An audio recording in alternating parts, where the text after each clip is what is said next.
je m'appelle Sophie Lambert, je suis la fondatrice de Bobier Réemploi, une entreprise spécialisée dans le réemploi de matériaux de construction à Lyon.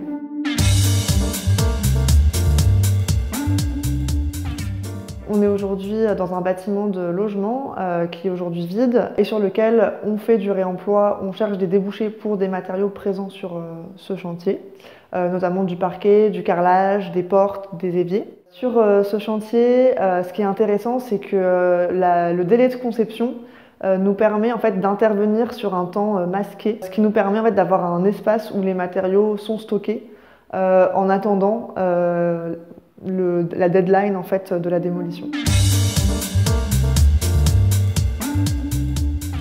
Alors le réemploi, c'est la réutilisation d'un matériau pour un nouvel usage et qui a bien différencié du recyclage, puisque le recyclage, c'est vraiment la transformation de la matière via un process industriel souvent énergivore. Aujourd'hui, on différencie parfois le réemploi de la réutilisation.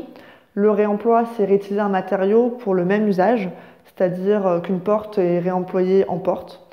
Alors que la réutilisation, c'est en fait un détournement d'usage. Donc par exemple, un panneau de porte est réutilisé pour par exemple faire une table ou du mobilier. Pour plus de simplification, on aime bien englober les deux termes sous le mot de réemploi.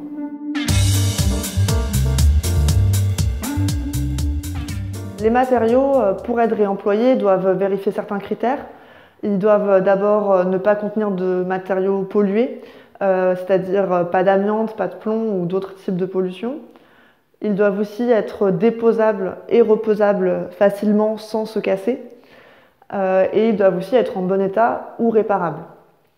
Aujourd'hui, par contre, la demande en matériaux est assez faible. Donc, on se concentre sur certains types de matériaux qui se réemploient facilement, notamment tout ce qui est finition en seconde œuvre, des revêtements de sol, des éléments de menuiserie, et aussi des matériaux à caractère patrimonial, comme par exemple des vieux parquets en bois massif, des tomates ou de la charpente bois. Le réemploi peut être mené de deux façons différentes. Soit le chantier peut être émetteur de matériaux, soit il peut être récepteur de matériaux. S'il est émetteur, dans ce cas-là, il faut d'abord identifier le potentiel de réemploi, donc faire un diagnostic des matériaux réemployables. Une fois qu'on a ce diagnostic, on peut chercher les débouchés en matériaux de réemploi, puis contractualiser avec l'entreprise de dépose pour qu'elle dépose soigneusement les éléments qui vont être récupérés. Si le chantier est récepteur, alors il faut d'abord identifier les matériaux qui peuvent être réemployés. Se concentrer par exemple sur des matériaux qui n'ont pas beaucoup de contraintes techniques. Par exemple, éviter les menuiseries extérieures qui doivent être étanches et avoir de certaines performances qu'on ne va pas trouver en réemploi. Il faut ensuite chercher des matériaux de façon très large, et notamment auprès d'acteurs du réemploi qui commencent à se développer, et avoir une conception assez ouverte, c'est-à-dire qu'il faut être ouvert à différents coloris, différentes matières, pour pouvoir intégrer un maximum de matériaux de réemploi. Ensuite, il faut contractualiser ce point avec les entreprises de travaux, donc soit leur demander d'acheter les matériaux à un endroit précis, soit le maître d'ouvrage peut acheter directement les matériaux. Pour ces deux types de démarches, on recommande d'avoir un AMO réemploi qui permet de sécuriser la démarche et d'accompagner tous les acteurs pour que ça soit réussi. Les intérêts d'une friche pour le réemploi sont multiples. Tout d'abord, il y a souvent un patrimoine bâti sur la friche qui peut être un émetteur de matériaux de réemploi. Ensuite, il y a souvent des occupations temporaires sur les friches qui justement ne durent pas très longtemps, donc ça peut être assez pertinent d'avoir recours à des matériaux de réemploi pour aménager ces espaces.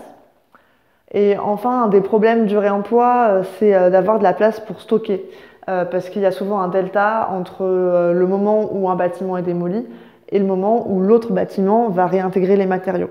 Les friches offrent cet espace de stockage et c'est intéressant de l'exploiter. C'est d'abord un intérêt écologique, puisqu'on évite de produire des déchets et on évite aussi de produire de nouvelles ressources.